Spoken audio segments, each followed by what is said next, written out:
ಮೆಟ್ಟಿಲೇರಿದವಳು ಅವಳೇ, ಜಾರಿ ಬಿದ್ದವಳು ಅವಳೇ. ಮಿನುಗುತ್ತಾರೆ ಕಲ್ಪನಾ. ಮೆಟ್ಟಿಲು ಏರಿದವಳು ಅವಳೇ, ಏರಿದ ಮೆಟ್ಟಿಲಿನಿಂದ ಜಾರಿ ಬಿದ್ದವಳು ಅವಳೇ. ಆಕಾಶ ಕಂಡವಳು ಅವಳೇ, ಅತಳ ಸುತಳ ಪಾತಾಳ ಕಂಡು ವಿಲವಿಲ ಒದ್ದಾಡಿದವಳು ಅವಳೇ. ನಿಜ ಹೇಳಬೇಕೆಂದರೆ ಕನ್ನಡ ಚಿತ್ರರಂಗದಲ್ಲಿ ಕಲ್ಪನಾ ಬಿಟ್ಟರೆ ಇಷ್ಟೊಂದು ಎತ್ತರಕ್ಕೇರಿದ ಮತ್ತೊಬ್ಬ ನಟಿ ಇಲ್ಲವೆಂದೇ ಹೇಳಬೇಕು. ಅಂತೆಯೇ ಅದೇ ಕಲ್ಪನಾ ಬಿಟ್ಟರೆ ಇಷ್ಟೊಂದು ಕೆಳಕ್ಕಿಳಿದ ನಟಿ ಮತ್ತೊಬ್ಬಳಿಲ್ಲ. ಕಥೆ ಆರಂಭವಾಗುವುದು ಇಲ್ಲಿಂದಲೇ, ಕಥೆ ಅಂತ್ಯವಾಗುವುದು ಇಲ್ಲಿಂದಲೇ. ನಮ್ಮ ನಡುವೆ ಬದುಕಿ ಬಾಳಿದ ಬದುಕು ಪೂರ್ತಿ ದಂತಕಥೆ ಆಗಿ ಹೋದ ಮಿನುಗುತ್ತಾರೆ ಕಲ್ಪನಾ ಅವರದ್ದು ಹಿಡಿ ಮುಷ್ಟಿಯಲ್ಲಿ ಹಿಡಿದಿಡುವಂತಹ ಬದುಕಲ್ಲ. ಈಕೆ ಬರೀ ನಟಿಯಲ್ಲ, ಕಲಾವಿದೆ. ಬ್ರಹ್ಮನ ಅಪೂರ್ವ ಕಲಾ ಸೃಷ್ಟಿ. ಎಂದೋ ಸತ್ತು ಹೋಗಿ ಗೋಡೆಯ ಮೇಲಿನ ಫೋಟೋವಾಗಿರುವ ಕಲಾವಿದೆಯೊಬ್ಬಳ ಬದುಕು ಈಗ ಹೀಗೆ ಈ ರೀತಿಯಲ್ಲಿ ಅನಾವರಣಗೊಳ್ಳುತ್ತಿದೆ. ಕಲ್ಪನಾ ಅವರ ಬಾಲ್ಯದ ಅಭಿರುಚಿ ನೃತ್ಯಗಾರ್ತಿಯಾಗುವುದು. ಆದರೆ ವಿಧಿ ತಂದು ನಿಲ್ಲಿಸಿದ್ದು ರಂಗಭೂಮಿ ಮೇಲೆ, ಅಲ್ಲಿಂದ ಚಿತ್ರರಂಗಕ್ಕೆ. ಮೊದಲ ಚಿತ್ರ ಸಾಕು ಮಗಳು. ಇದು BR ಪಂತುಲು ಅವರ ಚಿತ್ರ. ಪಂತುಲು ಅವರು ಈ ಚಿತ್ರದ ಚಿತ್ರೀಕರಣದ ವೇಳೆ ಕಲ್ಪನಾರನ್ನು ತುಂಬಾ ಕೆಟ್ಟದಾಗಿ ನಡೆಸಿಕೊಂಡರು ಎಂಬ ಆಪಾದನೆ ಇದೆ. ಕಂಠ ಸರಿಯಿಲ್ಲವೆಂದು ವಿನಾಕಾರಣ ಬೇರೆಯವರ ಕೈಯಿಂದ ಡಬ್ ಮಾಡಿಸಲಾಯಿತು. ನೊಂದು ಬೆಂದ ಕಲ್ಪನಾಗೆ ಸಾಂತ್ವನ ಹೇಳಿದ್ದು ಪಂತುಲು ಶಿಷ್ಯರಾಗಿದ್ದ ಪುಟ್ಟಣ್ಣ ಕಣಗಾಲ್.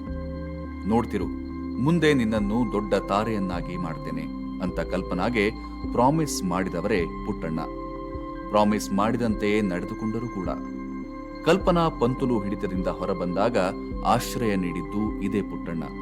ಆಶ್ರಯ ಮಾತ್ರವಲ್ಲ, ಸಿನಿಮಾಗಳಲ್ಲಿ ನಟಿಸುವ ಅವಕಾಶ ನೀಡಿದ್ದು ಕೂಡ ಇವರೇ. ಪರಿಣಾಮ ಬೆಳ್ಳಿ ಮೋಡ ಚಿತ್ರ.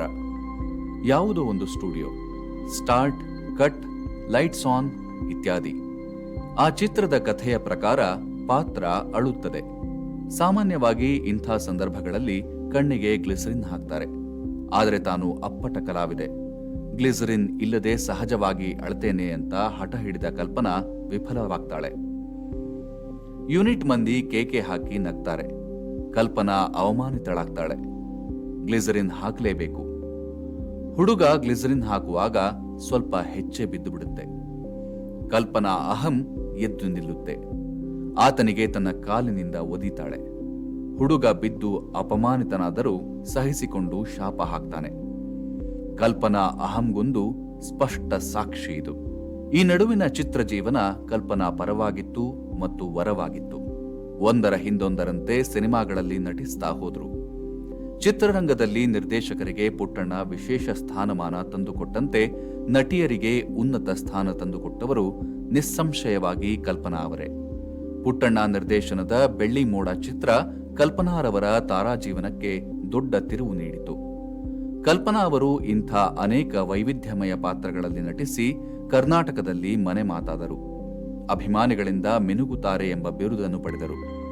ಇವರ ಪ್ರತಿಭೆಯನ್ನು ವಿಶೇಷವಾಗಿ ಎತ್ತಿ ಹಿಡಿದ ಚಿತ್ರಗಳೆಂದರೆ ಮಣ್ಣಿನ ಮಗ, ಕಪ್ಪು ಬಿಳುಪು, ಶರಪಂಜರ, ಉಯ್ಯಾಲೆ, ಎರಡು ಕನಸು, ಮುಕ್ತಿ, ಬಯಲುದಾರಿ ಮುಂತಾದವು.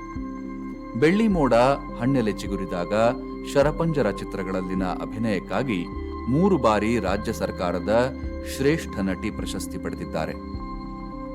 ಆದರೆ ಕಲ್ಪನಾ ಅವರ ವೃತ್ತಿ ಬದುಕಿನ ಬೀಳು ಶುರುವಾದದ್ದೇ ಆ ಒಂದು ಮಾತಿನಿಂದ. ಶೂಟಿಂಗ್ ತಡವಾಗುತ್ತದೆ ಎಂದು ಆ ಹುಡುಗ ಒತ್ತಾಯಿಸುತ್ತಿದ್ದ. ಅಮ್ಮ, ಅವರು ಕಾಯ್ತಾ ಇದ್ದಾರೆ, ಬೇಗ ಬನ್ನಿ ಎಂದ. ಅವಸರವಾಗಿ ಹೊರಡುತ್ತಿದ್ದ ಕಲ್ಪನಾ ಸಿಟ್ಟುಗೊಂಡಳು. ತಕ್ಷಣ ಹೇಳಿದ್ಲು, ನನಗಾಗಿ ಯಾರೇ ಆದ್ರೂ ಕಾಯಲೇಬೇಕು, ಕಾಯ್ಲಿ ಬಿಡೋ. ಕಲ್ಪನಾ ಹೀಗಂದದ್ದು ಕನ್ನಡದ ವರನಟ ರಾಜ್ಕುಮಾರ್ ಅವರಿಗೆ. ಆದರೆ ಇದನ್ನು ಕೇಳಿಸಿಕೊಂಡ ರಾಜ್ ಗಂಭೀರವಾಗಿ ತೆಗೆದುಕೊಳ್ಳಲಿಲ್ಲ. ಆದರೆ ಅವರ ಆರಾಧಕರು ಇದನ್ನು ಗಂಭೀರವಾಗಿ ತೆಗೆದುಕೊಂಡರು. ಪರಿಣಾಮವೆಂದರೆ ಕಲ್ಪನಾಗೆ ಆ ಪಾತ್ರದಿಂದ ಹೊರಕಳಿಸಲಾಯಿತು. ಬೇರೆ ಅವಕಾಶಗಳು ಸಿಗದಂತೆ ಷಡ್ಯಂತ್ರ. ಕುಳಿತು ಅಳುವುದಷ್ಟೇ ಕಲ್ಪನಾಗೆ ದಕ್ಕಿದ್ದು. ಗುಡಗೇರಿ ಬಸವರಾಜರ ನಾಟಕ ಆಡ್ತಿದ್ದಾಗ್ಲೇ ಕುಡುಕನೊಬ್ಬ ರೇಗಿಸ್ತಾ ಇದ್ದ. ಕಲ್ಪನಾಗೆ ರೇಜ್ಗೆ, ಏಯ್ ಕುಳಿತುಕೋ ಮಂಗ ಅಂತಂದ್ಬಿಟ್ರು ಕಲ್ಪನಾ. ದೊಡ್ಡ ರಾದ್ಧಾಂತವೇ ಆಯ್ತು. ಅಷ್ಟು ಹೇಳಿ ಅಲ್ಲಿ ನಿಲ್ಲಲಿಲ್ಲ ಕಲ್ಪನಾ. ನೇರವಾಗಿ ಗ್ರೀನ್ ರೂಮಿಗೆ ಬಂದು ಬಿಟ್ಲು.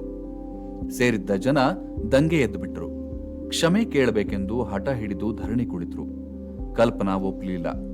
ಬಸವರಾಜ್ ಗ್ರೀನ್ ರೂಮ್ಗೆ ಹೋಗಿ ಕ್ಷಮೆ ಕೇಳುವಂತೆ ಒತ್ತಾಯಿಸಿದರು.